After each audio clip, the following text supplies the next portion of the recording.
আজ কেন পৃথিবীটা লাগে এত সুন্দর, সে কোন রূপকারে সাজালো এ চরাচরে, সে কোন রূপকারে সাজালো এ চরাচর।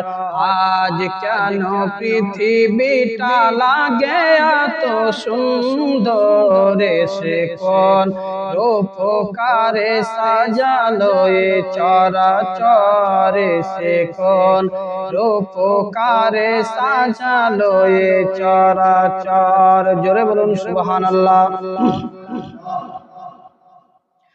চারিদিকে নবরূপে করে ধরা ঝলমল, সেই রূপ দেখে হয় আখি দায় সুশীতল।